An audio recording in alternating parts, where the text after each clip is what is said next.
C'est un plaisir pour moi d'accueillir notre séminaire mensuel de ce mois. Vous savez que depuis quelque temps, depuis environ 2 ans, la DIREP relance son séminaire de recherche. Chaque mois, on a un chercheur senior ou un chercheur junior qui présente son projet de recherche ou bien l'état de ses recherches. Aujourd'hui, c'est un véritable privilège, plaisir et honneur pour moi d'accueillir mon collègue, ami, docteur Kester Bien-Aimé. Bon, il est passé de présentation pour nous, mais il est pour ceux et celles qui ne connaissent pas encore Kester Bien-Aimé, il est détenteur d'un doctorat en ethnologie patrimoine à l'Université Laval. Kester Bien-Aimé est le chef de programme culture à la Commission nationale haïtienne de coopération avec l'UNESCO, ex-directeur général du Comité international pour la promotion du créole et l'alphabétisation, KEPKA. Il est aussi cofondateur de l'Institut haïtien patrimoine et tourisme, membre du Centre de recherche culture art CELAT, membre du comité équité, diversité, inclusion et dit du CELAT, membre du laboratoire langage, discours, représentation de la DIREP de l'Université d'État d'Haïti. Et qui s'est bien aimé anime les cours histoire de la photographie et du cinéma au premier cycle et patrimoine et identité deuxième cycle, co-auteur de plusieurs parutions sur le patrimoine culturel haïtien. Il est l'auteur des ouvrages Débat au mur, Caïma d'Ancolo, Port-au-Prince, photographie et texte 2007, Les morceaux de l'empereur Jacques Ier 2010 et Jazz Image, une autre pensivité photographique 2020. Ces photographies sont présentées, publiées et étudiées en Haïti et ailleurs. Ses intérêts de recherche sur les dynamiques de patrimonialisation de l'héritage colonial en contexte post-colonie. Voilà, voilà, je souhaite à mon ami et collègue la bienvenue dans ce Ok, mais séminaire. Ça va être un bon moment. Voilà, je vous laisse en compagnie de, de Kester Bien. ok. Merci d'avoir accepté Et de présenter votre travail. d'accord. Et bon, on va discuter de mon travail et ce que je fais en général. Et merci, professeur Gustinville. Effectivement, et c'est un ami. Et les amis sont rares, hein, dans notre République. Et merci à mon laboratoire d'accepter et de m'inviter à faire cette présentation. Et merci à vous, bien sûr, membres du laboratoire et d'autres qui sont invités, notamment par professeur Gustinville. J'aurais pu également inviter mes étudiants, hein. Mais Oui, bon, ça ne fait pas comme ça. En général, ils en profitent, elles en profitent. je OK. comprends. Parce qu'il y a les cours sont en général dans notre université, surtout de nos jours. Donc, quand on intervient, surtout quand il est possible d'échanger ensemble, donc nos étudiants peuvent toujours en profiter. Et merci, justement, merci à vous et d'être présente. Et justement, on va parler patrimoine et de manière vraiment décomplexée, sortir de ce lieu global et pour parler de cette question qui nous concerne. Euh, et voilà, ce sera l'axe principal de mon intervention qui n'est pas structurée de manière schématique. Au sens que je vais vous présenter un PPT, ce que j'aime bien faire. Je choisis de parler avec un texte de préférence et ensuite on va procéder au débat. Et bien entendu, j'espère. Euh, Laisse-moi essayer de tenter de partager mon écran. Bon, moi, Mhm. je sors de l'écran pour l'instant. Voilà. Et, et comme est proposé, et en fait, quand le laboratoire LAX et je crois que c'était notre sociologue qui s'occupait de cette question, et j'avais proposé un titre comme ça, euh, la figure historique de la ville de Port-au-Prince à l'ère de la post-patrimonialité. Ouais, bon, c'est spontané, mais c'est également l'axe de mes recherches et également qui m'intéresse plus précisément. Et que ce sont des éléments que je n'ai pas développés de manière systématique dans mon travail doctoral et pour éviter des encombrements, etc. Mais bon, c'est quand même mentionné et très certainement très, très bien positionné dans la vision que j'ai développée dans ce travail doctoral. Bon, et parlons effectivement d'une ville que vous avez entendu parler, mais qui certainement n'est plus dans la région des Caraïbes. Depuis la baie de Port-au-Prince, on peut observer le tracé d'une ancienne ville, d'une ancienne cité coloniale qui fut la capitale de la riche colonie française de Saint-Domingue, 1770-1804. La partie occidentale de l'île d'Haïti, elle est actuellement la capitale de la République d'Haïti, le siège du gouvernement. Bon, on peut voir que le débat, notamment, et tout se concentre notamment à Port-au-Prince comme siège du gouvernement. À première vue, sur ce lieu à forte charge historique et mémorielle, est une impressionnante concentration urbaine confusément organisée et entretenue. Ma préoccupation, c'est qu'est-ce qu'il y a dans ce paysage urbain historique de la ville de Port-au-Prince à sauvegarder. Bon, et à montrer. C'est-à-dire, moi, me considérant, par exemple, éventuellement comme touriste, et j'ai des amis touristes, est-ce que je peux les inviter à venir regarder quoi à Port-au-Prince? Bon, certainement, il y a des gens qui vont répondre le contraire, qui ont des réponses. Et bien entendu, moi, je me pose la question. Bon, et maintenant, qu'y a-t-il dans le paysage urbain historique de la ville de Port-au-Prince à sauvegarder, à montrer, à transmettre aux générations futures du point de vue de l'histoire, de la mémoire et du patrimoine? Et question bien sûr centrale dans ma thèse. Et cette ville capitale qui se réinvente chaque jour contre le gré de tous, hein, se reproduit singulièrement en avalant tous les morceaux de territoire qui l'environnent, en admettant que les dysfonctionnements urbains en cours proviennent d'un passé très complexe. Et l'étude moi-même que j'ai faite, bon, qui n'est plus en cours, mais je vous donne plus ou moins ici une intro avant de passer à l'aspect qui nous intéresse là présentement. Et cette étude s'intéresse à la question suivante. Qu'est-ce qui fait patrimoine? Certainement, c'est une question, bon, c'est-à-dire, on pourrait dire facile, oui, oui, tout le monde a une réponse, mais c'est pas toujours évident et savoir ce qui est patrimoine. Il est fabriqué d'une certaine manière, tellement hermétique, c'est pas évident que le commun des mortels puisse dire à haute voix, de manière intelligible, construire, documenter ce que c'est le patrimoine. C'est pas évident. Puis certainement, une certaine élite détenteur, héritière et d'un certain nombre de biens, etc., pour des transactions historiquement qu'on peut expliquer, peuvent dire oui, moi je comprends, etc. Moi, mais c'est pas toujours évident de comprendre ce que c'est.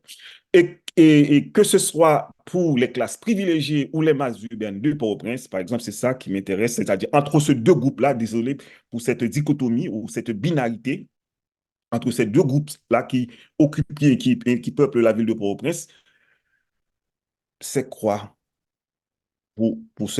relativement, respectivement pour ces deux groupes-là, le patrimoine. Les politiques patrimoniales et mémorielles combinées, moi j'ai traité cette politique entre 1927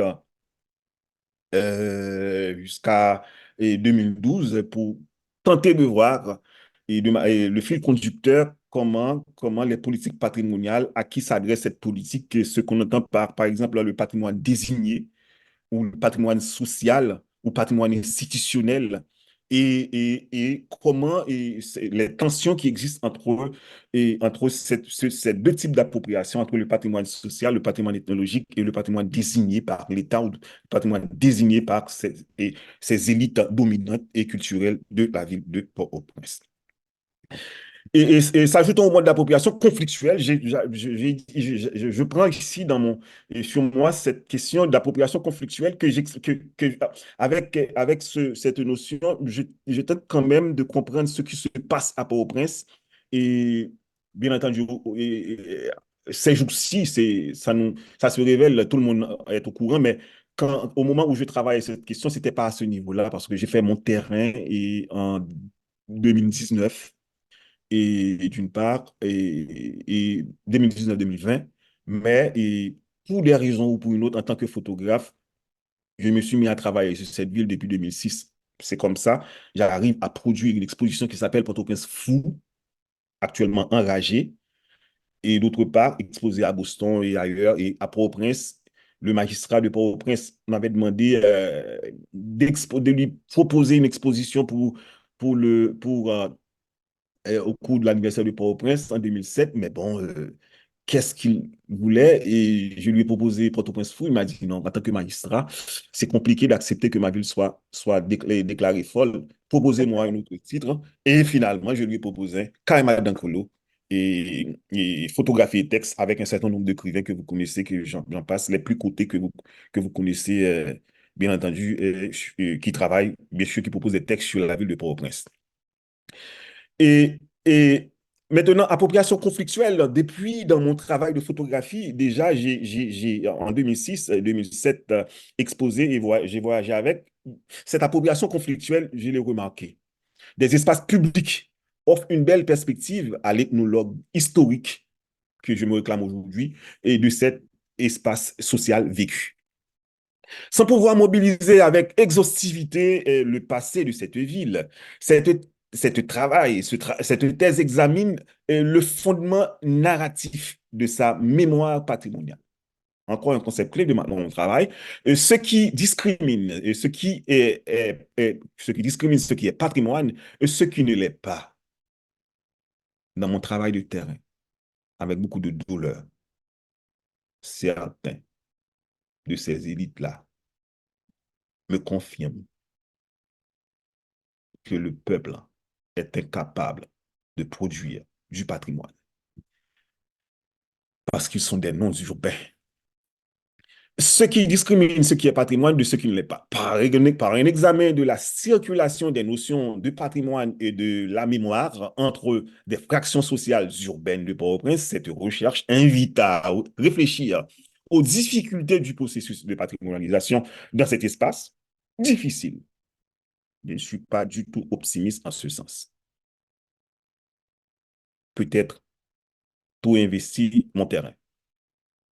Et à l'aide d'une historiographie critique de l'événement fondateur de 1492, cette dissertation, par exemple, le travail que j'ai présenté récemment en octobre, disons, cette dissertation doctorale interprète les usages du patrimoine héroïque et fièrement exposé au Champ de Mars et l'invisibilisation des figures historiques traitées comme ordinaires.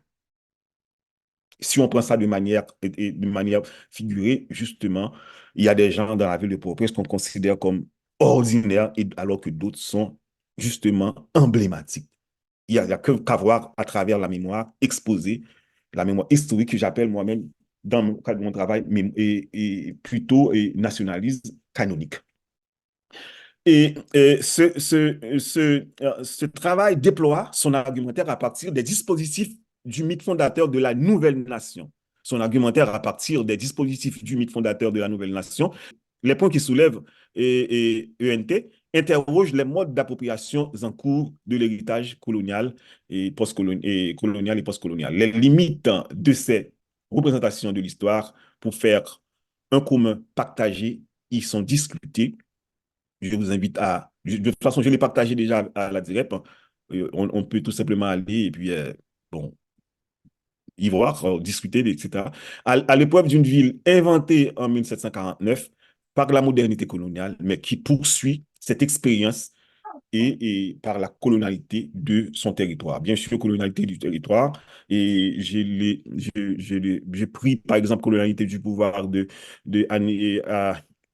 Hannibal Quijano, mais pour essayer d'expliquer que ce territoire, justement, nous sommes en train d'expérimenter cette colonialité de ce territoire, c'est-à-dire qu'on est incapable de penser le territoire, incapable de faire quoi que ce soit, on est en attente et nous sommes en train, là, cette semaine, ce mois-ci, etc., et c'est depuis le temps historique que nous connaissons qu'on peut justement situer et cette colonialité du territoire et est en exercice. C'est-à-dire, on n'est pas nécessairement dans le colonialisme de manière juridique, mais Kirano, bien sûr, et le courant colonialité et décolonialité nous permettent d'expliquer ce concept et vous allez trouver vraiment les matériaux de ça et les argumentaires à partir comment je l'ai développé, notamment dans ma méthodologie.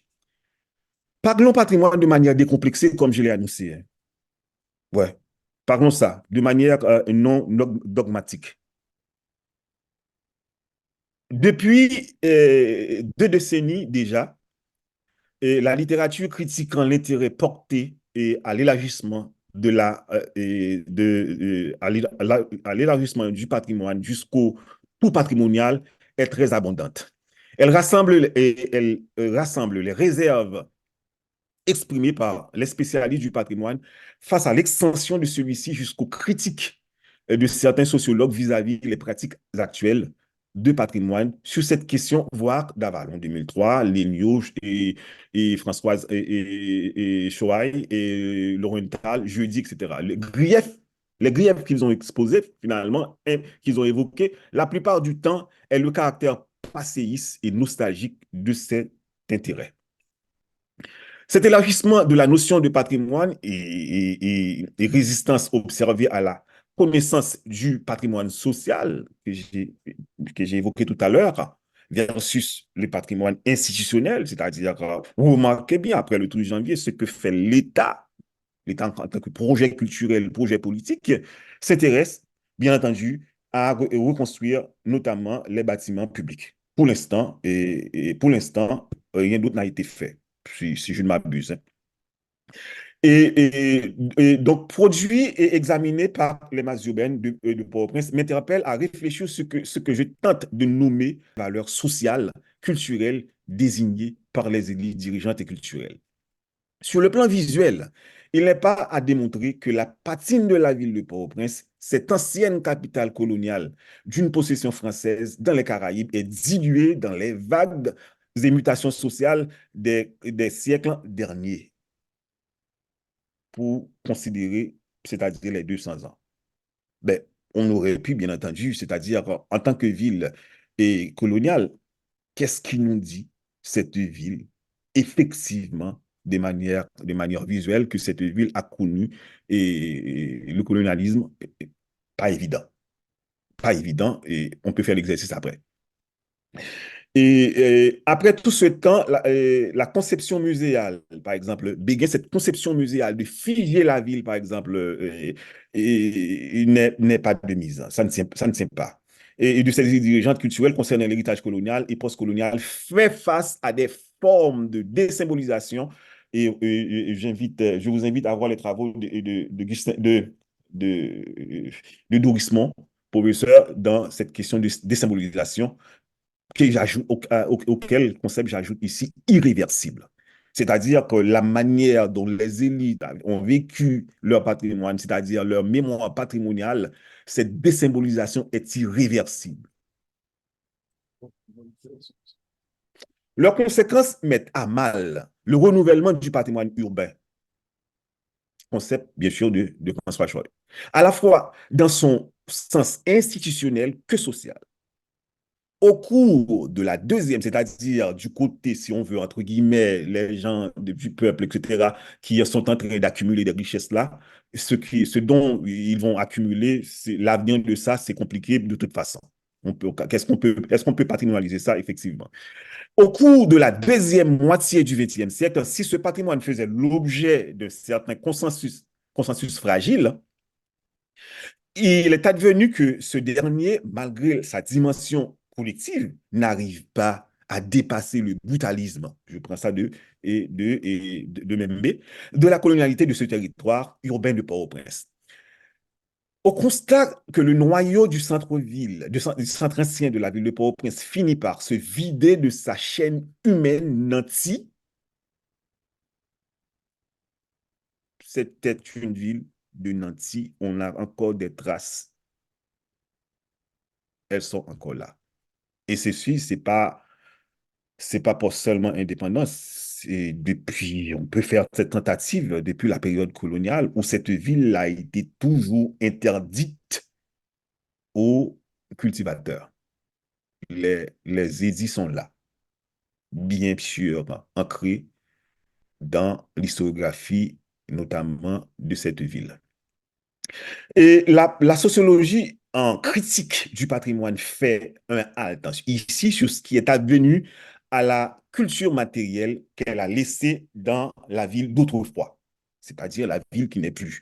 En d'autres termes, ce séminaire invite à sortir du modernisme architectural qui est désigné et valorisé comme patrimoine.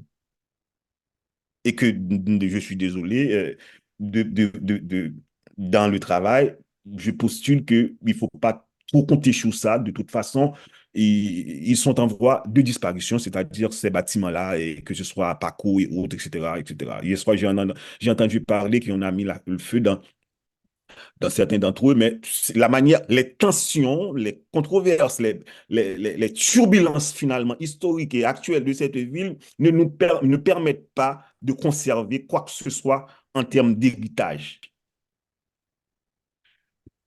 Et c'est-à-dire, il n'y a pas moyen, il n'y a pas moyen, c'est-à-dire, vraiment, et à bien regarder, on peut bien le vouloir, mais que ce soit du côté du populaire, c'est-à-dire du social, les gens qui sont en pleine accumulation, etc., les classes populaires, et du côté des élites qui sont en train, notamment et commerciales, qui sont en train de perdre finalement leur bien actuellement, pas question de pouvoir transmettre quoi que ce soit à la génération, aux générations futures de manière correcte, héritage, comme on voit dans d'autres pays et européens, etc. et autres. Ce concept ne sera pas opérationnalisé comme une démonstration qui inaugurera la fin de l'idéologie du patrimoine, mais plutôt comme un champ de lutte ou une possibilité ouverte à l'étude de nouveaux liens sociaux dans la ville contemporaine. Ce sont de nouveaux liens qui sont en train d'être définis. Quelle est la qualité de ces liens? Je ne sais pas. Il faut la demander plutôt à d'autres. Je n'ai pas cette compétence. La patrimonialité se conçoit aujourd'hui à travers les usages et rapports sociaux, soutient Mendel. Sur le plan, sur le plan culturel, il poursuit que le postmodernisme correspond à une étape de développement du capitalisme dans la capitale haïtienne, de Port-au-Prince, comme patrimoine. Je ne pense pas que le préfixe post qui précède le concept patrimonialité dénoutera ou déplacera l'objet du patrimoine et urbain des enjeux du marché capitaliste tardif. Au contraire, le post-patrimoine tel que postulé ici est interprété comme un processus de négociation des provinciaux non possédants pour s'inventer une place, même parallèle, à l'élite urbaine et parasite de Port-au-Prince. Paul Morales nous facilite élite urbaine, parasite, c'est pas nécessairement, mais moi je ne suis pas aussi, je suis plus gentil que ça. Leur affirmation comme acteur incontournable de l'espace public est le résultat du cheminement amorcé depuis la décennie du XVIIIe siècle. La condition d'exclus de cette communauté, de cette somme humaine, voire Orcel, c'est-à-dire son roman Somme humaine, impose une praxis patrimoniale bien ancrée dans l'éphémère ou le présent éternel. Cette catégorie sociale, se débarrassant de toute forme d'appartenance, contamine la population de tout héritage, qu'il soit privé ou public. Qu'est-ce que la patrimonialité en ce sens? Dans un article, la post-patrimonialité, dans un article que nous propose Banzier, et intitulé, cet article est intitulé, c'est un travail qu'il a fait, par exemple, sur Super Anderson, Les origines de la post-modernité, présente le cheminement de trois concepts dont les éclairages m'inspirent pour opérationnaliser la notion de post-patrimonialité. Il rapporte que les usages des mots postmodernes, modernité et postmodernité est caractérisé par une confusion permanente en périodisation et en qualification esthétique. Mais l'auteur parvient à faire le départ entre ces deux concepts et deux aspects de façon diachronique et synchronique. Après avoir rappelé que les mots et modernisme et postmodernisme ont d'abord émergé dans l'Amérique hispanique, autour du 1890, c'est un poète nicaraguayen qui a employé le mot postmodernisme pour désigner un courant littéraire, tandis qu'un écrivain espagnol dans les années 30 disons, du XXe siècle, a proposé l'idée d'un style postmoderne pour désigner un reflux et conservateur. Revenons au patrimoine. Nabila ou les Sire et 60 2015 pensent que la patrimonialité se construit aujourd'hui à travers les usages et les rapports sociaux. S'il en est ainsi, comme le rapport linéaire à ce que l'on désigne comme patrimoine change, le patrimoine ou l'imposition par le bas de notre rapport à l'héritage au sens de sa fabrication, son appropriation conflictuelle et de sa transmission est de plus en plus incertaine et nous préoccupe. Par poste, j'y vois à la fois l'occupation sans concession des socialement ségrégés de la capitale et le désenchantement des élites économiques et culturelles. Leur errance et nostalgie coïncident à la massification de tous les lieux publics par des non-semblables. C'est comme ça qu'il est considéré de toute façon. Il faudra tout simplement continuer à les écouter dans les médias ou dans ce qu'ils écrivent. Par des non-semblables. En effet, la capacité de cette micro et communauté de privilégiés à transmettre leurs traces du passé comme support matériel à la mémoire patrimoniale n'est plus garantie. C'est un drame. Mais c'est un fait sociologique.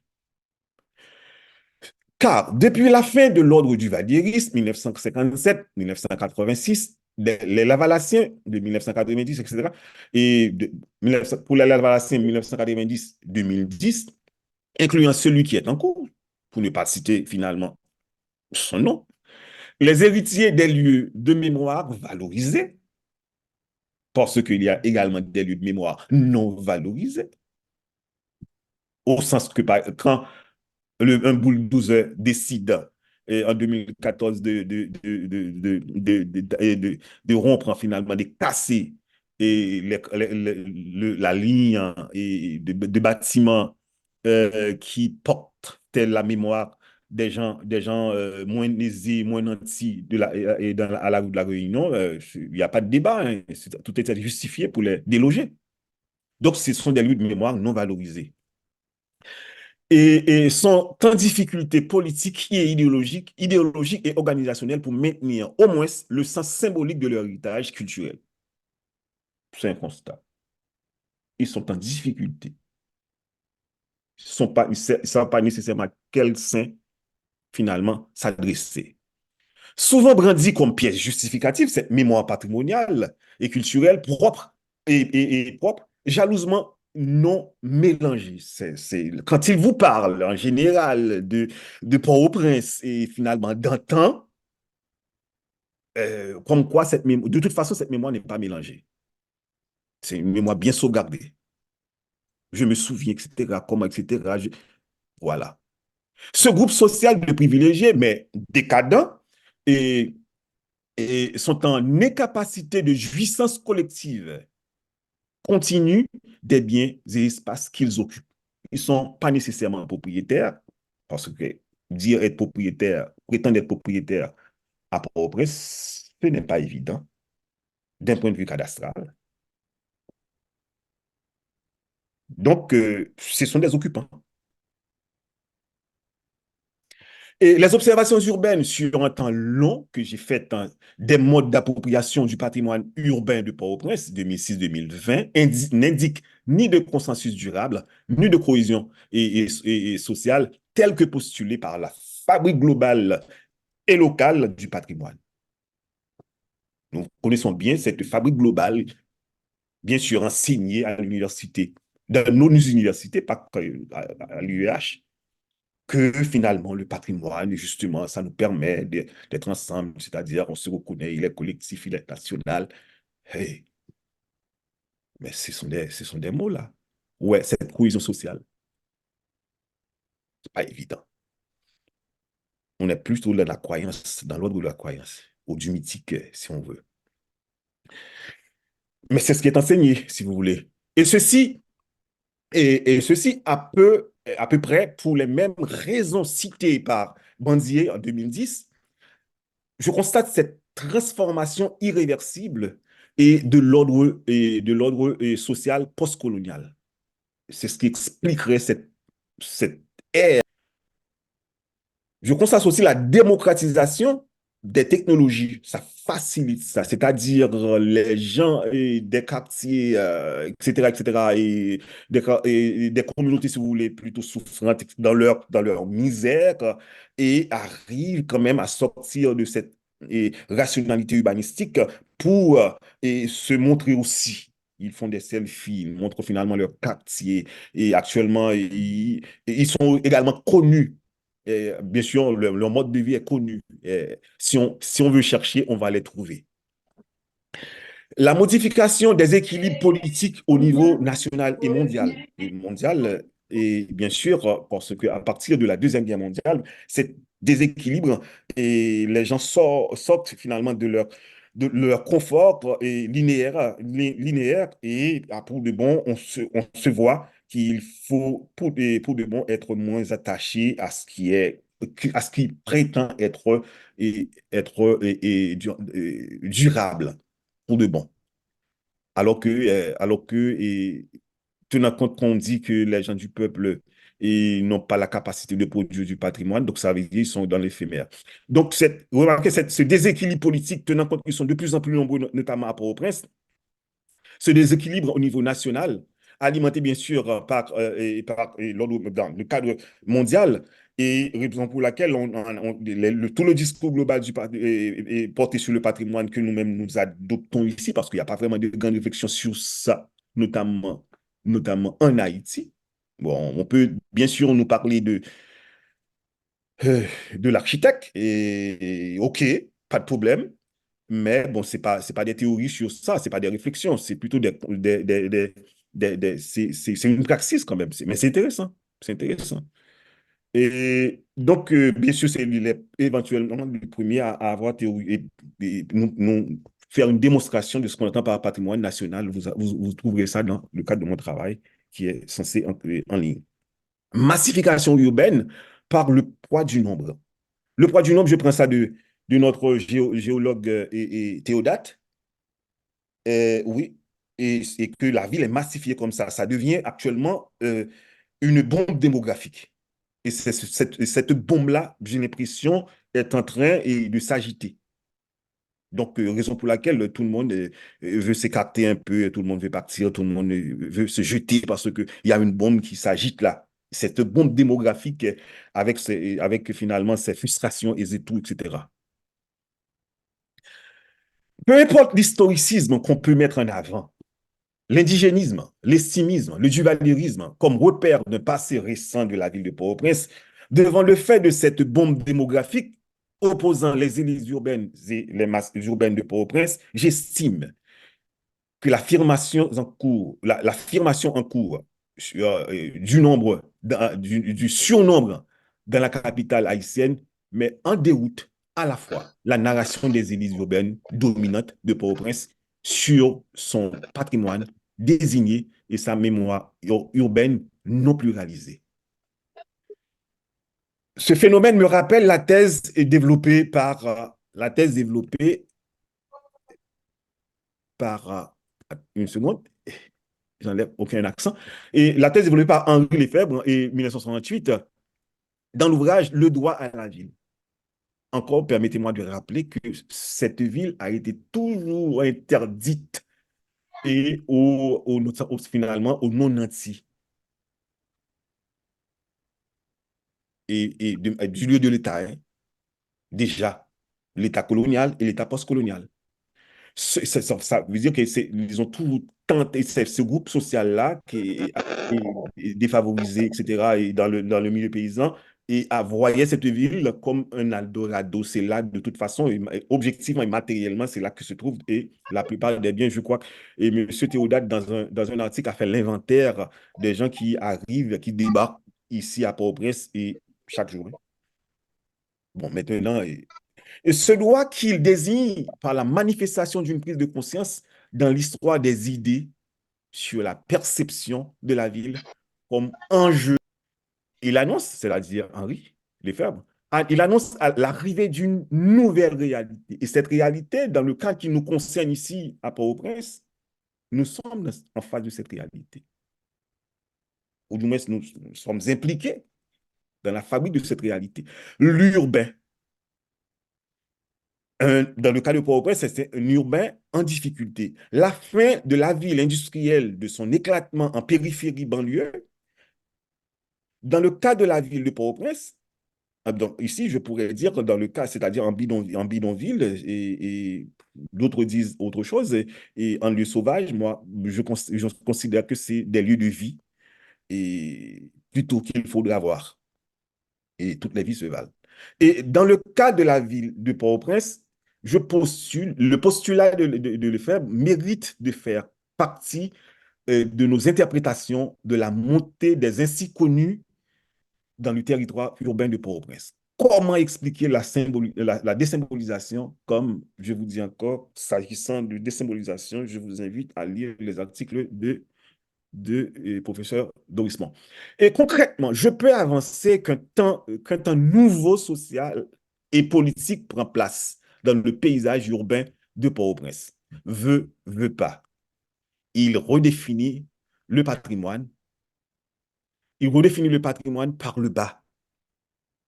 Et l'urgence du social avale ce qui restait de l'urbanisme de la ville postcoloniale. Délégitimé, son urbanité à la fois ségrégative et ostentatoire. Vous savez, bien sûr, dans le livre de M.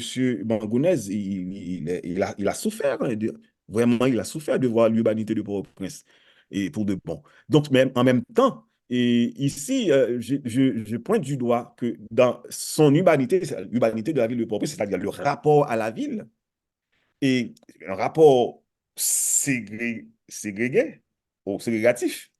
Bien sûr, la ville, quand on parle de Port-au-Prince des années, des années 20, occupation américaine, quand on nous parle de Port-au-Prince post, et bien entendu, occupation américaine, jusqu'à, bien sûr, les travaux d'estimés, je vous invite à lire un chapitre, je crois, chapitre 8 de ma thèse, concernant la présidence d'estimés et le nationalisme qu'il a développé par rapport à M. Magloire. Deux types de nationalisme et avec deux prétentions différentes. Largement, finalement, cette l'agglomération du Port-au-Prince, c'est-à-dire, je suis en train de dire que cette ville est ostentatoire, disons, et la ville s'est montrée qu'en parlant, voilà Port-au-Prince, voilà Bicentenaire, voilà, c'était la ville où les Dominicains venaient pour voir.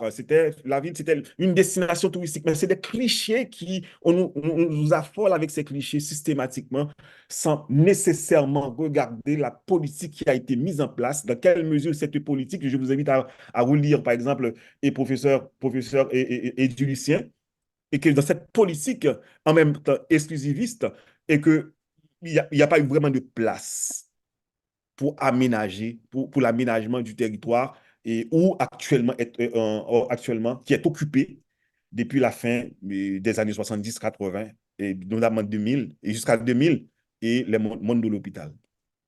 Alors qu'il fallait quand même y penser. Et largement traumatisé, et maintenant ce lieu-là, en disant, est incapable, par exemple, de se renouveler, c'est-à-dire cet espace OK? Cet espace est à bout de souffle, cette urbanité, si vous voulez. Autrement dit, l'agglomération de Port-au-Prince, largement traumatisée dans les contrastes de son double entre-soi. Je parle de double entre-soi au sens que euh, quand on regarde cette ville, la manière qu'elle est habitée, c'est la même configuration. Confusément organisée, bien entendu, mais il y a un ordre là-dedans. Lequel ordre est ceux qui sont nantis arrivent à produire, par exemple, un certain, un espace comme Belleville, comme Village Théodate, comme Tessina, etc., etc., et comme d'autres lieux, Mont-Calvaire, etc., La Boule, etc. Mais en même temps, dans ces quartiers, pour y pénétrer, on y voit il y a une barrière qu'il faut rentrer et d'abord, il faut atteindre une sécurité, etc., qui vous permet un agent de sécurité qui vous permettant d'entrer, etc. Donc, et ça, c'est Get Community ça, nous dit quoi? Nous dit que vous n'êtes pas bienvenu. Donc, à ce moment-là, ce n'est pas un espace ouvert. Et on remarque également que dans les quartiers dits populaires, ce même réflexe et domine actuellement. Et depuis un certain temps, hein. Par exemple, moi, j'ai photographié, au moins ça date d'environ 5 à 6 ans, et que, par exemple, Village l'Éternel, on voit qu'il y a cette barrière, une sorte de belle entrée. C'est comme si on entrait dans la ville du Cap-Haïtien à Barrière-Bouteille ou à Fort-Liberté. On voit cette belle entrée, mais c'est en même temps, c'est bien surveillé. Donc, c'est une sorte de double entre-soi. Donc, c'est des lieux clos c'est-à-dire les groupes il n'y a pas vraiment d'échange bien entretenu et ouvert entre, ça ne veut pas dire que les gens de ces deux lieux ne sont pas en contact pour toutes formes de transactions qui sont en cours actuellement. Pour finir par rapport à ce double entre-soi, des récits d'appartenance ne tiennent plus c'est-à-dire que les gens qui sont actuellement, que ce soit en armes ou qui bénéficient finalement des activités des gens qui sont en armes, et est-ce qu'ils ont une appartenance à cette ville? Et les gens qui sont en train de prendre l'hélicoptère pour se déplacer, etc., ou qui sont prêts à tout pour laisser la ville, est-ce qu'ils ont une certaine appartenance à cette ville, etc. Donc, pour se confiner dans un présent éternel, disons, et revenons encore à Louismont, et pour se confiner dans la survie et dans le sauve qui peut. Et, et c'est comme ça, je mets fin je mets fin à cette introduction de mes réflexions et basées sur l'ethnologie historique et sur la ville de Port-au-Prince, sur le paysage urbain historique de Port-au-Prince. Et je vous prie de m'en excuser pour avoir été éventuellement trop long. Mais merci beaucoup à mon laboratoire et à professeur Gustinville, mon directeur.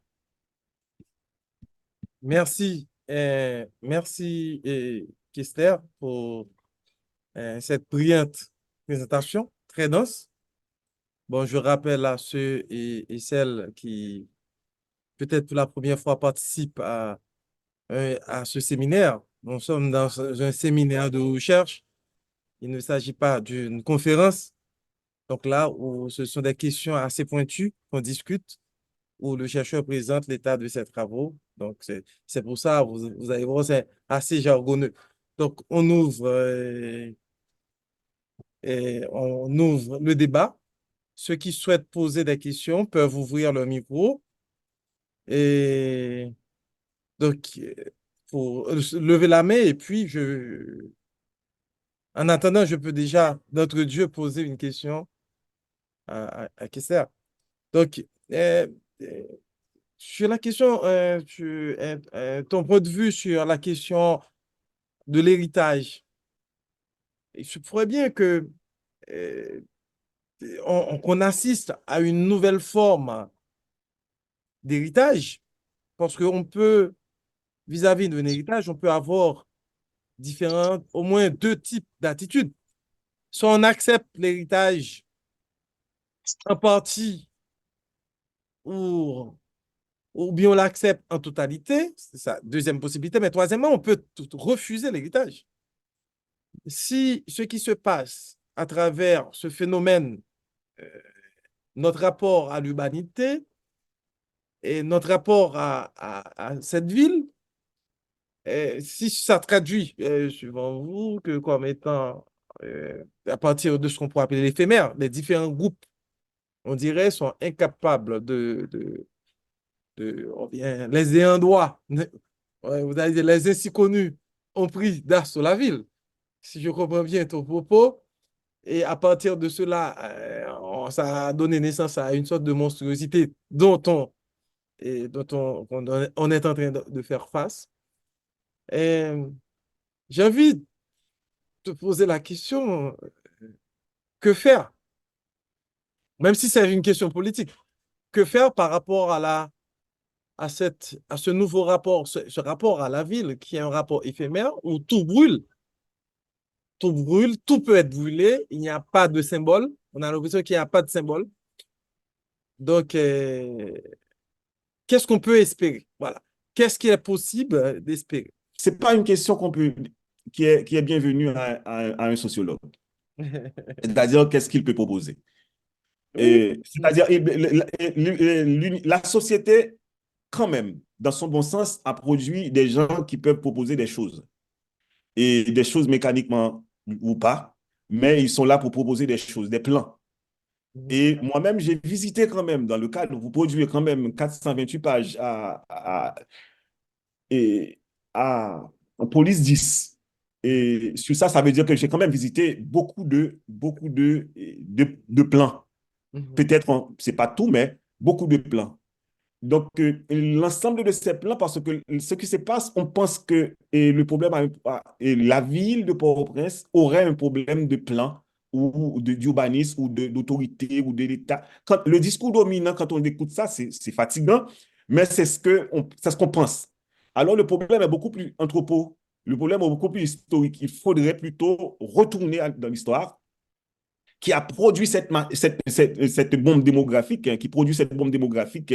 Et permettez-moi de dire que ce n'est pas ces ainsi connus-là n'ont pas pris la vie d'assaut. OK. Ils sont finalement, je peux dire tristement, ils sont en situation actuellement d'affirmation beaucoup plus ouverte. Mais c'est des luttes de longue date cumulées qui arrivent si on suivait bien, hein, si on n'était pas dans le mépris, si on n'était pas nécessairement dans le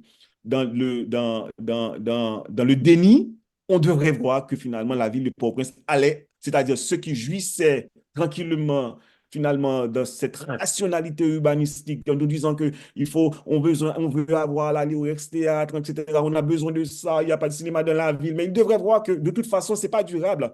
La ville allait être impraticable, elle allait être saisie par des ainsi connus qui sont de plus en plus nombreux et les plus osés arrivent à faire toutes sortes de choses pour imposer leurs lois. C'est pas nécessairement tous les ainsi connus, hein, mais les plus actionnaires en créole. OK. Merci, hein. D'accord, merci. Doris Pont, et ensuite Nono, Kathleen Charles. D'accord. Yeah. Doris Pont. Mais il n'est pas là, il ne OK. fait pas signe. OK. Nono, oui? Écoutez-moi, je OK, suis d'accord. bien là. Il y a eu D'accord. un problème de manipulation, mais je dois préciser que Delano avait demandé la parole avant moi. Eh bien, OK. Eh bien, d'accord. Oui. J'avais pas remarqué. D'accord. Eh bien, Nono, Maître Laguerre, oui? Vous pouvez.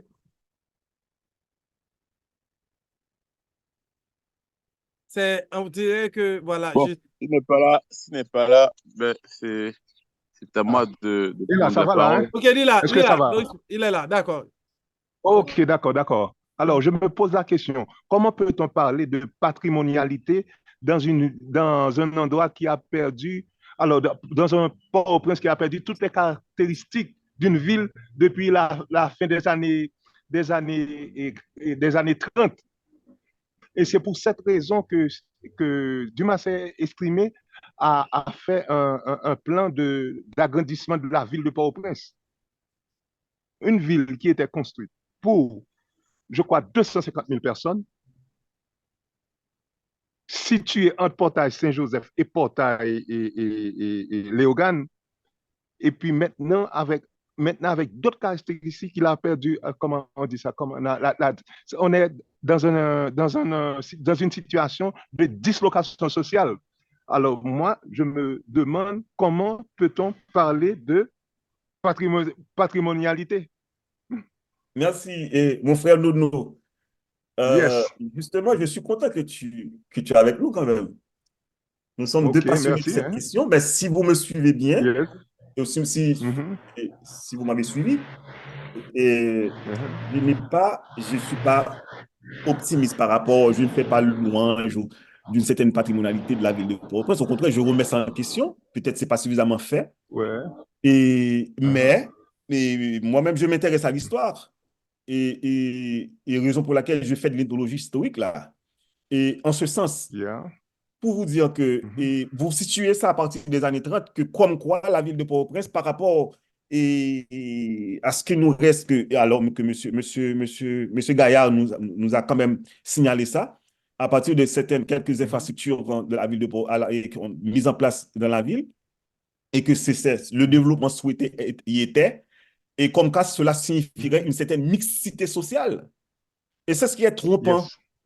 Et alors que le durable demanderait quoi? C'est-à-dire ce que nous devrions demander à nos urbanistes bien sensés, c'est de nous proposer quelque chose, parce qu'eux, ils ont étudié pour proposer des choses. Moi-même, c'est pas ce que j'ai pas étudié pour ça. Hein. Je suis là pour poser des problèmes. Et en ce sens, à bien regarder 1930 jusqu'à estimer, par exemple, comme vous l'avez signalé, Nono, Oui. et ce moment cette temporalité un peu, et pour laquelle on voit une certaine nostalgie assez souvent manifestée et que les gens sont dans une tristesse. Mais moi-même, je suis triste à bien regarder, même dans Covington, c'est-à-dire quand j'ai même Covington, même et Lamotte, Emmanuel Lamotte, etc. Et Très bien, très bien.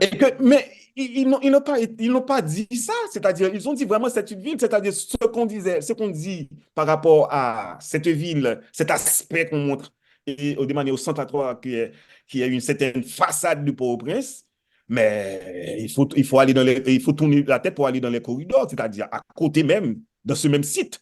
Donc, et cette exclusion était là. À un certain moment, les gens des corridors passent devant.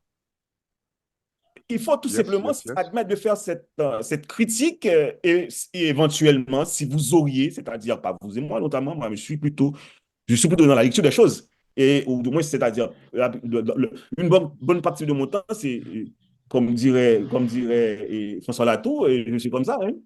Donc ça veut dire que c'est pas autre chose que je fais. Et en ce sens, cette temporalité est intéressante, bien entendu. Ça mériterait. Moi-même, par exemple, mon ami professeur Eddie Lucien nous parle d'une modernisation manquée. Je suis désolé, on n'a rien manqué. On n'a rien manqué. Oui. C'est Vous une savez, suite donc, logique. alors, dans sa bonne foi du marxiste, bien entendu, je comprends, mais on n'a rien manqué. On n'a rien raté en ce sens, parce que quand c'est manqué, raté pour un groupe social minoritaire, alors que la masse urbaine de Port-au-Prince, de plus en plus costaud, eh bien, est exclue de cette entre guillemets, modernité, on peut s'attendre à ce qu'on constate. Moi, par exemple, j'ai passé mon enfance à Canapé Vert. Eh ben, bon, j'ai vu Paul et Franck Roumain et courir après les marchands et marchandes pour une ville un peu, il faudrait quand même garder une ville un peu assez urbanistiquement. Mais les marchands sont encore là. Ça veut dire que elles ont gagné cette bataille. Mais il ne faut pas voir ça de manière triste. Il faut voir que ce sont des gens, de toute façon, en toute dignité, qui décide finalement de fabriquer un espace. Je ne suis pas là en France, je suis en Haïti, notamment à Port-au-Prince.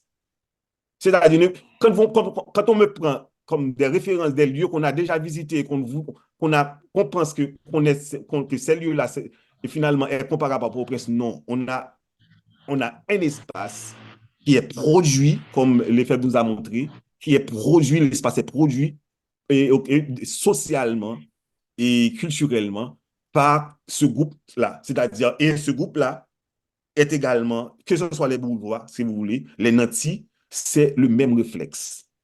Ils construisent de la même manière, ils sont dans l'autoproduction de leur courant, autoproduction de leur, finalement, de l'eau, autoproduction de toutes les écoles, etc. C'est-à-dire, dans 20% d'écoles, et notamment eh ben, c'est finalement 80% des écoles, c'est des débrouillards qui les produisent. Donc, en ce sens, on a un espace comme ça qu'il faudra adresser, discuter et voir. Mais quand on ne veut pas, on écarte ces gens de questions, et on est dans la fourberie quand même. Yes. Mais OK, on donne la parole à Doris Monk. Et Bien. ensuite, Merci. Alors, je dis d'abord merci à Kessler d'avoir fait référence à ce que j'ai écrit.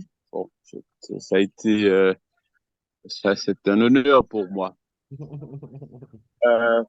Je ne dirais pas comme Gustinville que le travail, l'intervention, qu'elle a été dense, mais plutôt riche d'entrée, riche d'intuition ou de perspective. Des fois, moi personnellement, qui me dirige, ça et là, en fait, ce qui me donne par moment une difficulté à saisir le nœud.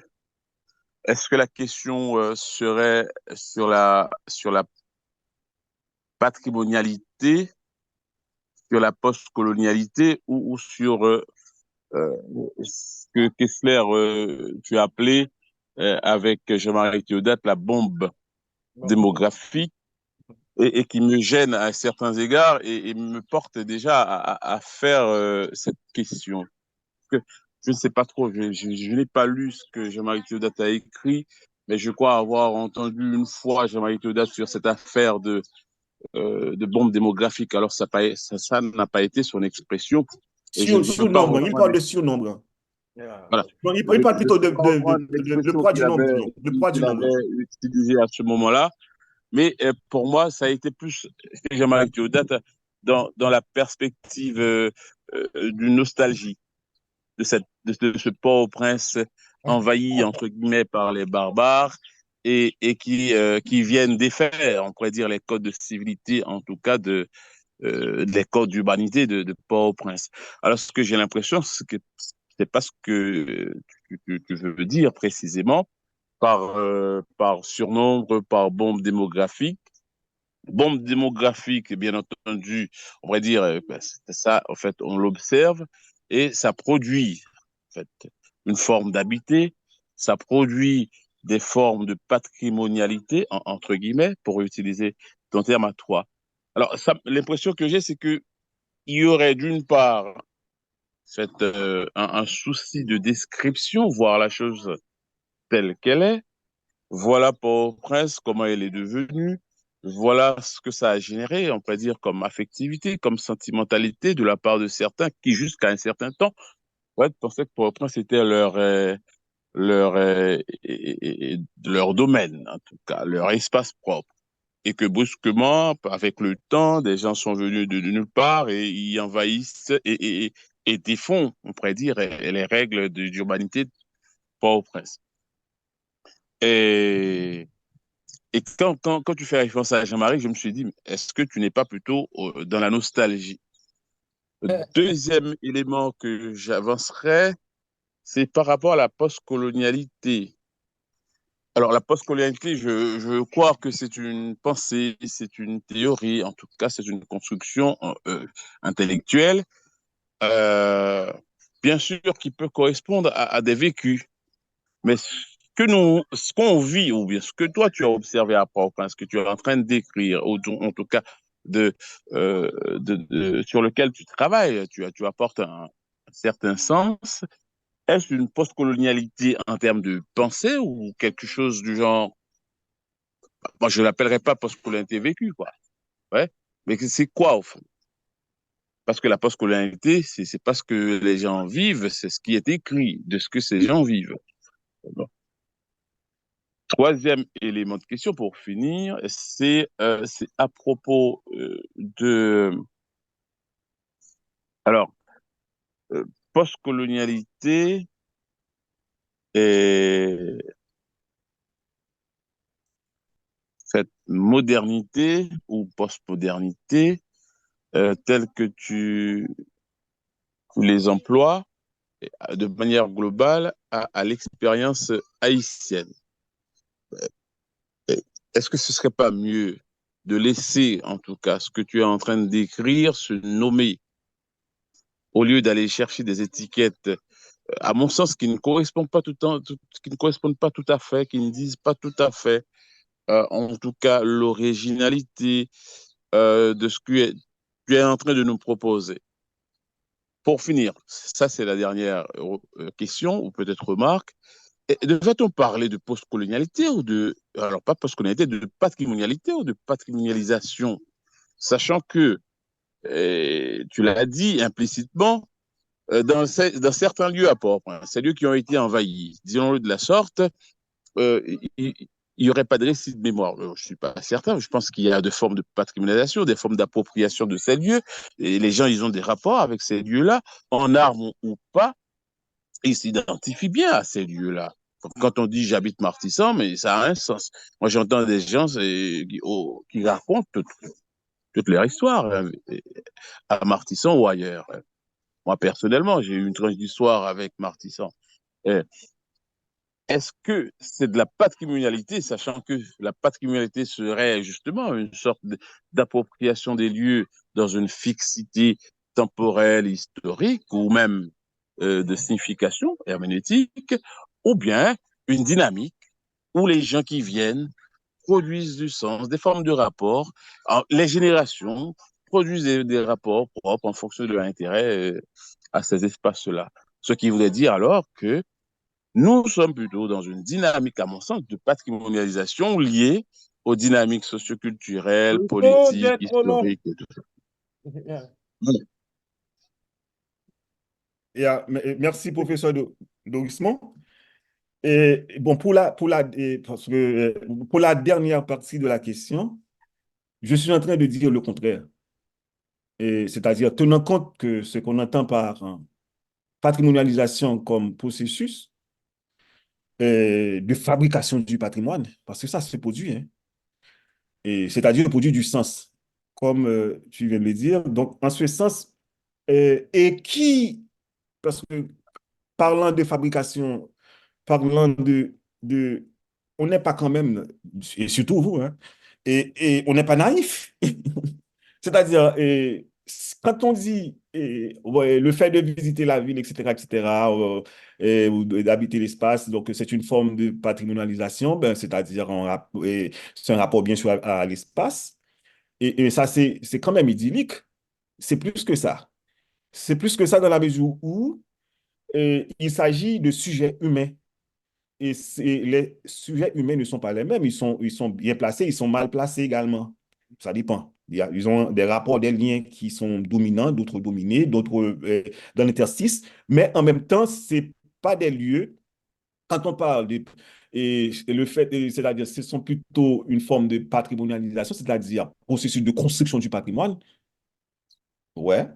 Mais ce n'est pas aussi simple que ça, parce que si on va, le sociologue doit s'intéresser comment ce processus se fabrique. Dans le cas de Port-au-Prince, notamment, et dans les temporalités et les lieux auxquels je fais référence dans mon travail, dans mes réflexions, ce sont des lieux qui ont une forme d'appropriation exclusive, inégale, sélective.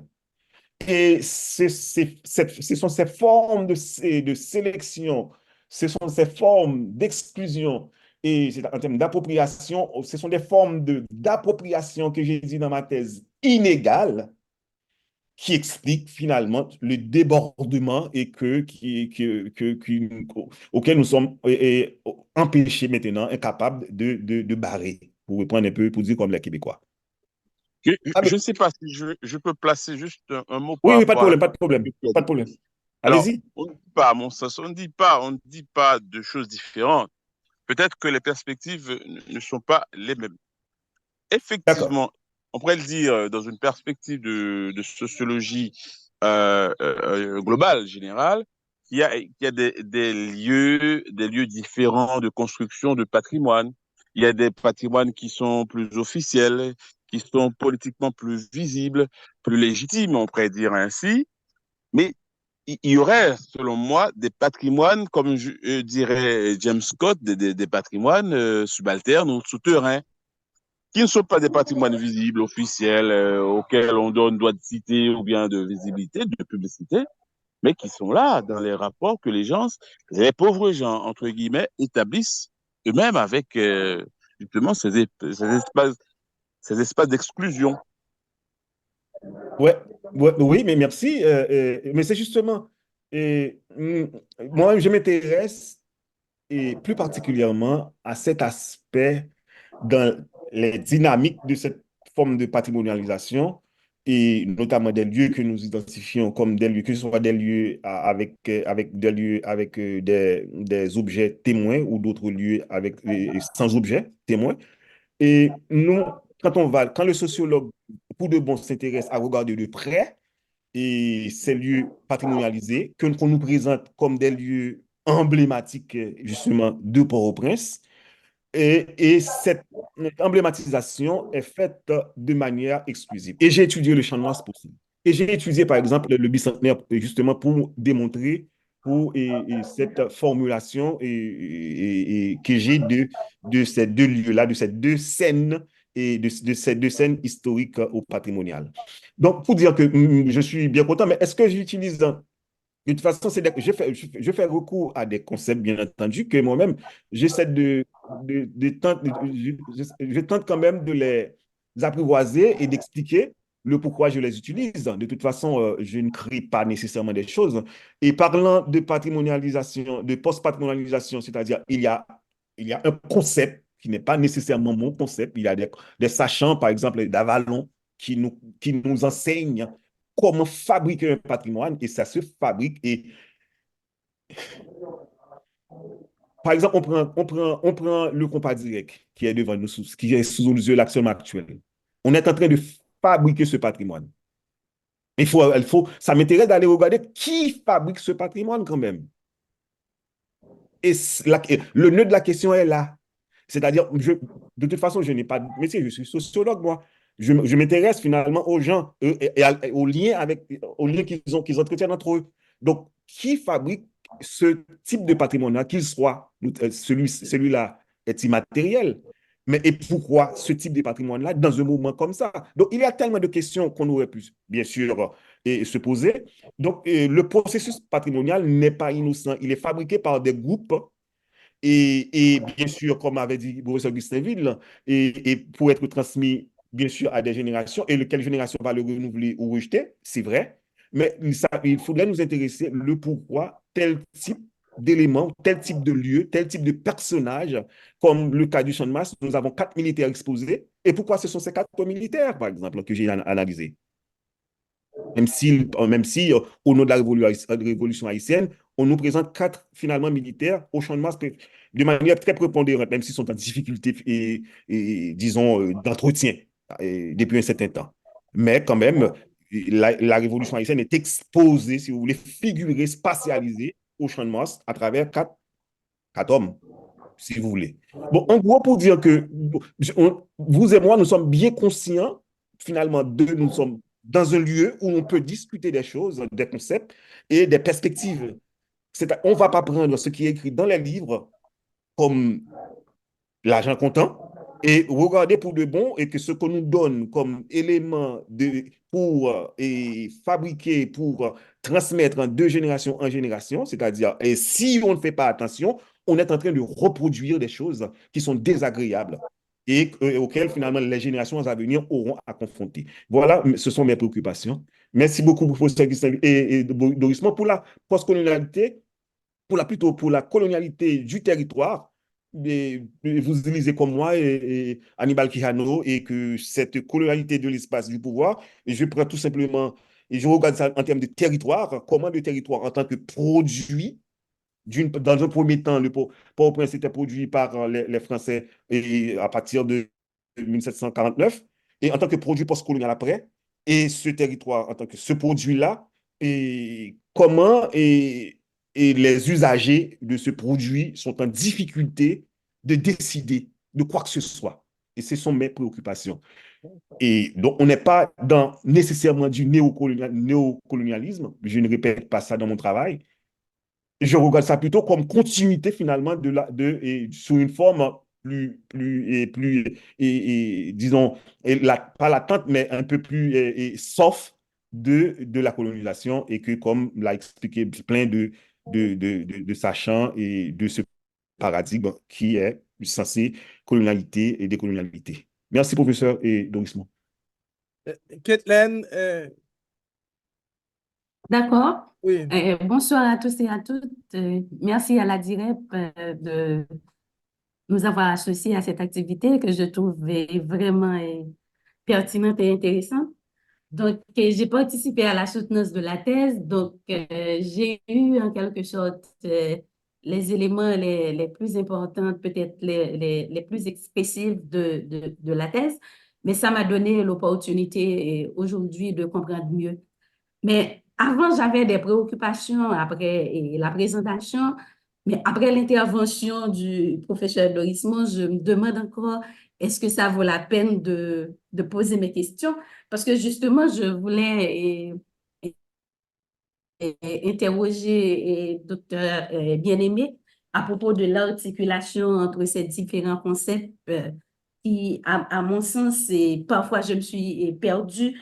Et quand je vois post-patrimonialité et colonialité, donc je pensais que ça pourrait marcher beaucoup plus avec post-colonialité, mais pourquoi, ou bien, je ne sais pas, décolonialité, mais pourquoi c'est avec colonialité et post-patrimonialité? Mais aussi, la question de l'invisibilité, ça m'intéresse beaucoup, beaucoup. J'aimerais savoir peut-être comment la question d'invisibilité est analysée dans la thèse à travers les différents groupes, que ce soit les femmes, mais aussi les gens qu'on considère comme indésirables par rapport à une ville colonialisée. Et l'autre aspect aussi que je voudrais interroger, peut-être, c'est la délimitation de Port-au-Prince. Donc, quand l'exposé parle de Port-au-Prince, où ça commence, où ça se termine, parce que moi-même, je suis arrivée à Port-au-Prince en 1993. Donc, quand je suis venue, on m'avait dit Port-au-Prince, c'est comme une merveille parce que je venais de Port-de-Paix, du Nord-Ouest. Donc, on va venir à Port-au-Prince. Port-au-Prince, c'était belle, c'était surtout un événement. À chaque fois qu'on va entrer à Port-au-Prince, donc là, c'est comme si c'est un événement, on veut y aller.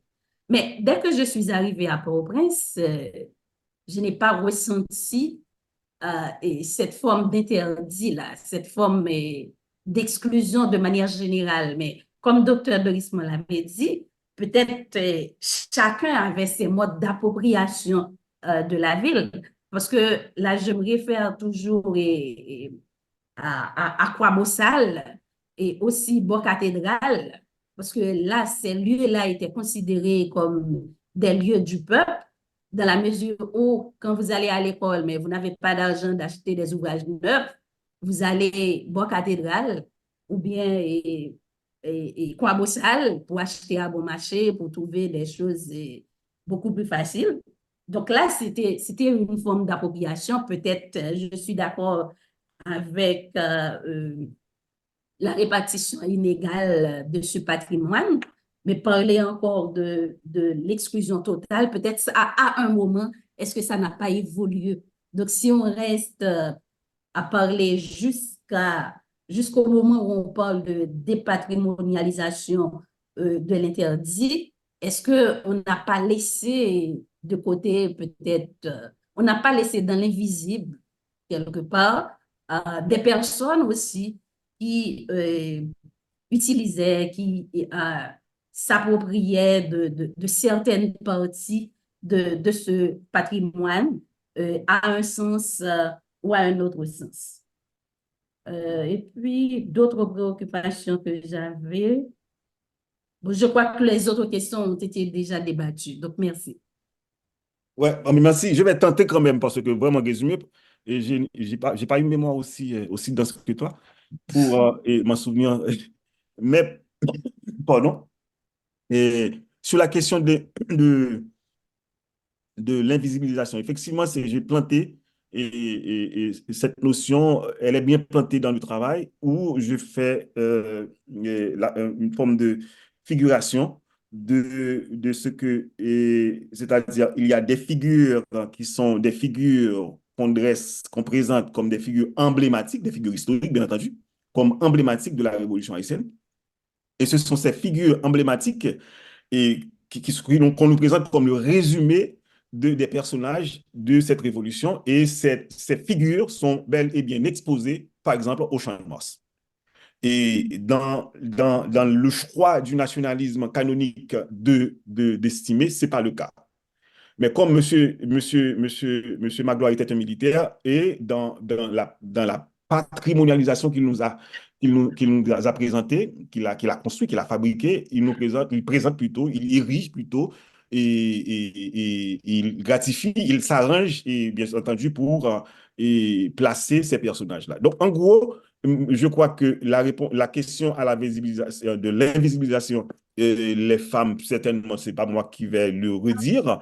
Ici, il n'y a pas de femmes et ça se reprend assez souvent. Je crois qu'il y a des thèses qui sont en train d'être faites sur, notamment, il y a une jeune dame à l'université là-bas qui travaille sur cette question.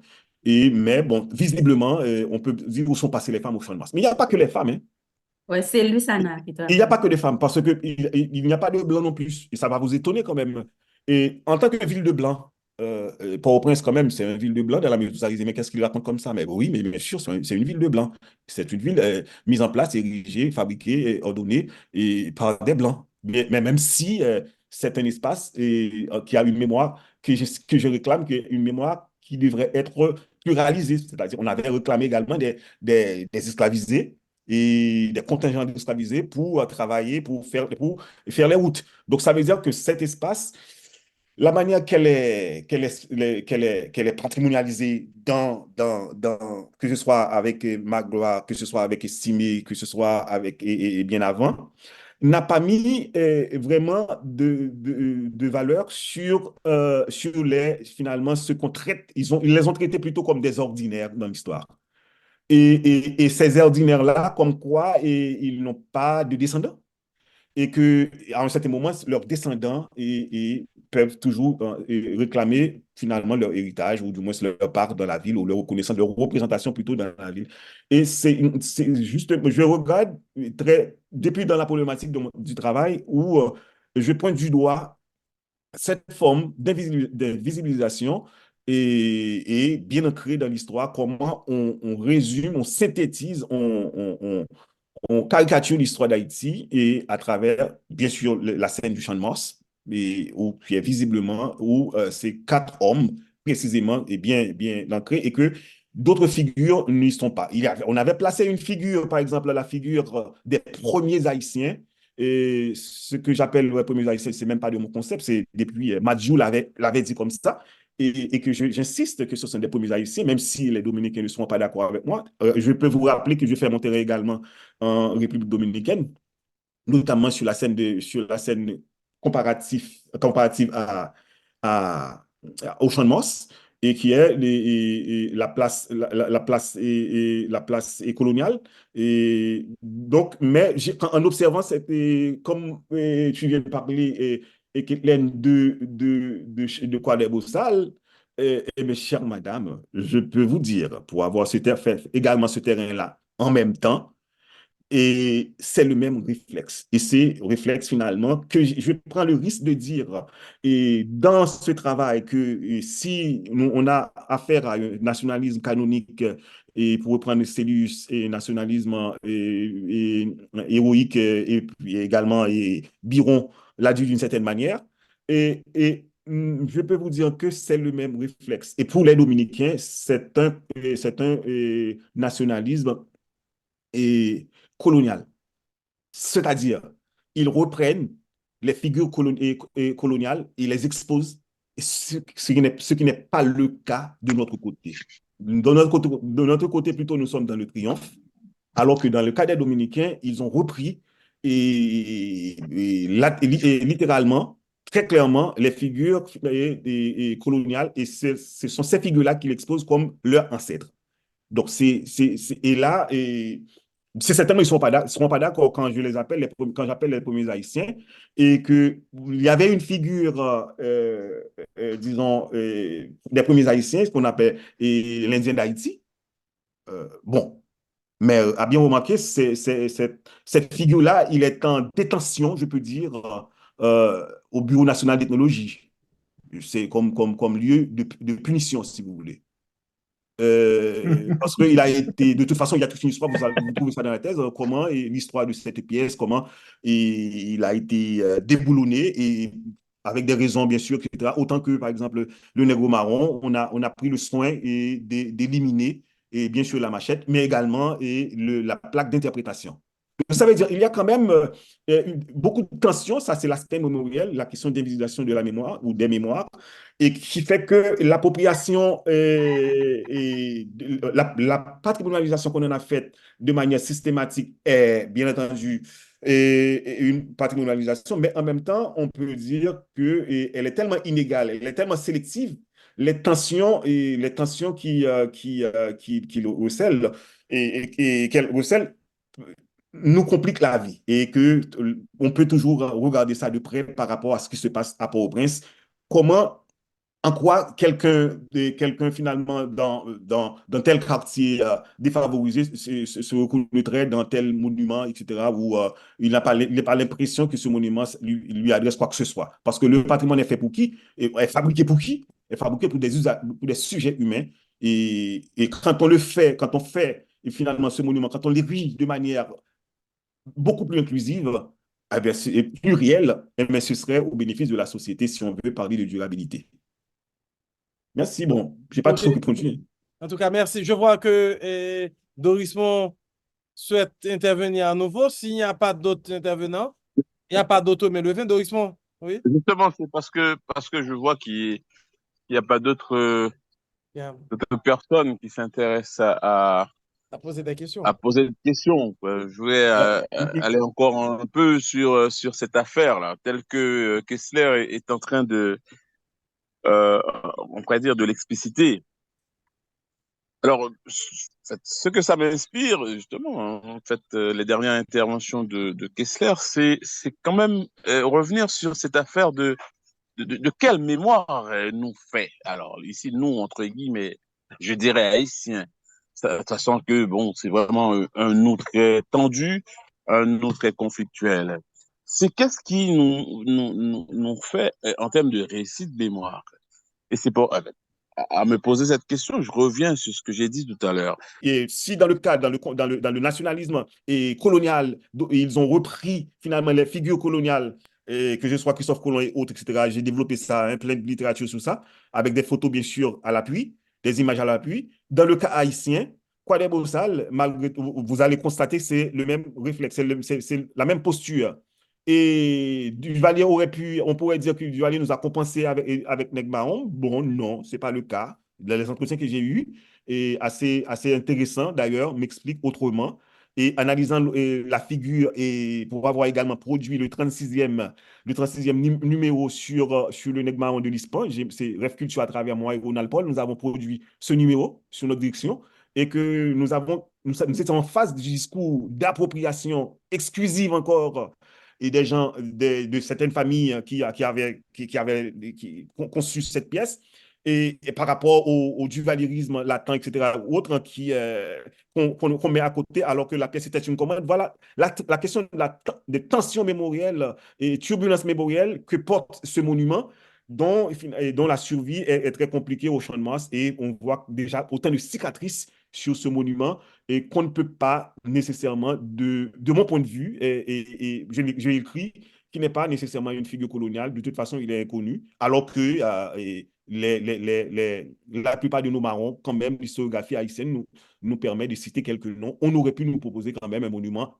inclusif. Moi, j'ai défendu quand même la pluralisation des mémoires pour vous dire que pour résoudre la question, tenons compte que je ne crois pas quoi que ce soit éternel. Je fais référence plutôt et raison pour laquelle j'ai laissé ma thèse sur Duvalier, professeur de Saint-Vigil, un chapeau là, j'ai dû laisser courageusement parce que la question de mémoire est vraiment compliquée et que moi-même, je ne suis pas vulgairement pour l'oubli, mais je suis sage par rapport à l'oubli. Et c'est-à-dire, de toute façon, on va oublier. Et le temps le dira, même si je ne serai pas là, bon, pour le confirmer, etc.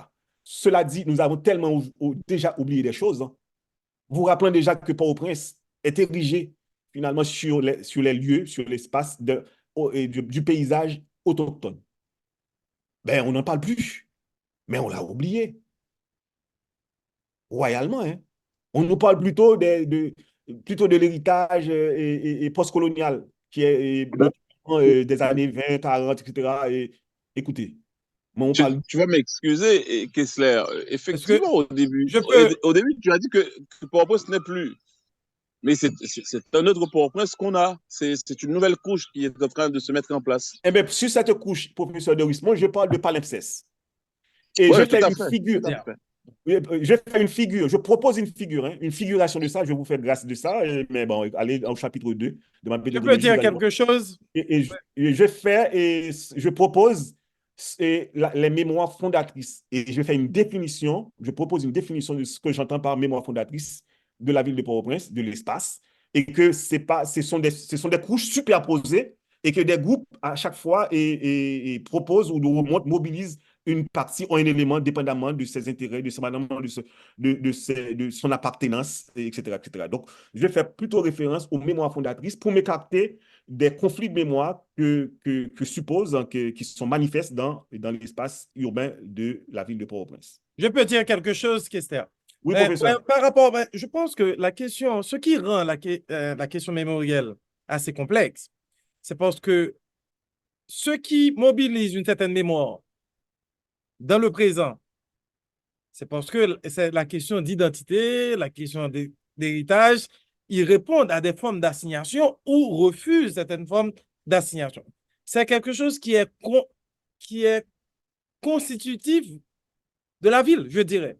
C'est-à-dire qu'avec le flux, vous avez de nouveaux arrivants, ils vont essayer de trouver leur place avec de nouveaux signes ou bien du lieu où ils sortent, ils doivent reconstruire et c'est à la ville de créer leur bagage culturel, herméneutique et tout ça. Exactement. Maintenant, regarde, ça me fait penser à quelque chose qui se passe en Allemagne. Alors, on a des villes qui portaient des noms. Dans une petite ville, on m'a raconté cela, il y avait une étudiante qui faisait une thèse sur cette question-là. Comment on change les noms de villes, des rues qui portaient les noms des colons et on attribue telle rue, telle zone, le nom de l'estave, d'un estave dont le colon était propriétaire. C'est une chose. Autre élément, c'est sur la question que tout à l'heure que tu as soulevé, effectivement qu'il y a un problème. Et quand on travaille sur la question de mémoire, comme mémoire de dictature, et aujourd'hui encore, les groupes sont en train, comme tu as bien souligné, sont en train de se battre autour d'une certaine représentation de Port-au-Prince, etc. Mais surtout, dans le présent, par rapport à la mémoire de la dictature, dont tu as fait l'expérience, la mésaventure, c'est que c'est une mémoire récente. Lorsque les témoins sont là, c'est difficile de poser la question de la vérité. La question de la vérité, pour eux, ça va être difficile de discuter avec eux. Il y a l'histoire comme champ de bataille, comment il s'appelle, c'est historien, qui a raconté comment il a travaillé sous la direction d'un grand professeur qui était directeur de thèse. Et puis, un beau jour, il se met à parler de l'histoire juive. Tu as travaillé sur cette question, et puis le professeur lui a dit, mais que sais-tu sur cette question? Qu'est-ce que tu sais C'est la première fois qu'il a vu le professeur se mettre en colère. Là, ce n'était pas l'objectivité, c'est voilà, c'est quelque chose qu'il sentait dans sa peau. Moi, je pense que il y a quelque chose que Ben, on doit. j'ajoute quelque chose à ce que tu viens de dire, Gustinville. C'est que généralement, quand on parle de mémoire, on parle de mémoire. Alors que la mémoire, elle est très liée à l'affectivité. Exactement. Ouais. Elle est très liée aux émotions. Et c'est pas sans raison, quoi. On ne se rappelle pas de n'importe quoi. On se rappelle particulièrement de ce qui nous a touchés ou de ce qui fait sens à un certain moment pour nous. Donc, l'affectivité est toujours. Il y a vraiment quelque chose d'irrationnel en profondeur et dans cette affaire de mémoire, de patrimonialisation. Et ça, Ouais, on bon, doit le oui, oui. prendre en compte pour, à la fois pour mieux affiner certaines critiques et comprendre tout à fait pourquoi ça n'est pas mobilisé les autres. Moi, je comprends, par exemple, dans le cas de la société haïtienne, il n'y a rien qui renvoie à l'esclavage. Il n'y a pas de mémoire d'esclavage. Il n'y a pas de lieu des habitations. Mis à part cette affaire, comment on appelle ça, là, Moulins-sur-Mer. Mais bon, disons que c'est plus une capitalisation faite d'un lieu de mémoire qui devait être un lieu de mémoire. Ça devient plus une esthétisation. Voilà ce que j'appelle, comment j'appelle cela. Mais quand il est question d'esclavage, on en parle très peu. Pâques canne à sucre, c'est pareil. On a esthétisé, et ça, il faudrait bien savoir pourquoi. C'est cette Non, posture. mais je crois que et Michel l'a fait quand même. On peut lui dire quand même, lui Ah bah, faciliter ça. Dans son article je 2014, n'ai je pas crois, lu il l'a ça. fait. Je n'ai pas lu Et, ça. Ah, et Jerry, Doris, bon, OK. Donc, Kester, tu voudrais ajouter quelque chose? Oui. oui, mais en fait, pour résumer tout cela, bon, on ne peut pas nécessairement tout répondre, mais c'est un travail fortement marqué et porté sur la mémoire. J'ai dit tout simplement tout à l'heure. Bon, dans mon cas, je me réfère à David Riff qui nous parle pour les philosophes pour philosophes que vous êtes, vous deux, Augustin et Doris Mons, ça fait du bien d'oublier. Et son texte, elle nous dit le privilège finalement de l'oubli par rapport au piège de la mémoire collective. Et je crois que ce texte est assez intéressant en ce sens, publié en 2018, et parce que tout simplement, nous avons tellement déjà oublié des choses, et quand on fait comme si on veut garder quelque chose pour ne pas l'oublier, on est dans l'affectivité, on est plutôt dans l'intéressé, on n'est pas sérieux si on veut parler très concrètement par rapport à ce que nous parlons là. Donc, en ce sens, ça veut dire, je fais référence par rapport à ce morcellement et dans ma méthodologie de la ville de Port-au-Prince, la temporalité qui intéresse les gens en général, c'est cette temporalité qui est en bas, c'est temporalité coloniale et l'autre temporalité qui est la post-coloniale qui est, disons, à ma gauche et qui est là. Donc, c'est plutôt cette temporalité qui intéresse, alors que le morcellement du territoire autochtone n'est pas nécessairement débattu. Et bon, on peut comprendre. Et on est dans la sémiotique quand même des choses. Remarquez, j'ai mis ça en noir. Et pour parler plutôt de cette mémoire fondatrice qui tourne autour de ce territoire, ce n'est pas une mémoire dominante, ce n'est pas une mémoire, c'est l'histoire finalement du lieu, c'est l'histoire de ce territoire et que les groupes s'en approprient et ils font, et je reste plutôt dans le palimpseste du lieu au lieu de prioriser telle mémoire par rapport à telle autre mémoire. Je vais vous en remercier gracieusement. OK. Et voilà. On remercie Kester d'avoir accepté de se prêter au jeu. Et je rappelle à ceux et celles qui ont assisté à ce séminaire, au cours de l'année, on a un ensemble de séminaires où nous avons des chercheurs seniors, des chercheurs juniors. Nous discutons ensemble des problématiques qui peuvent être toutes très intéressantes pour certains et puis moins intéressantes pour d'autres. Mais sauf que, bon, il s'agit des questions, c'est notre travail de discuter certaines des problématiques avec ceux qui s'y intéressent. En tout cas, merci d'avoir pris part à ce webinaire, on peut dire que ce séminaire. Donc, merci Doris Pont qui a joué quasiment le rôle de discutant Ah et oui, merci. Delano pour, pour sa question, Kathleen Charles. Donc, ça a été très animé. En tout cas, merci. À la prochaine.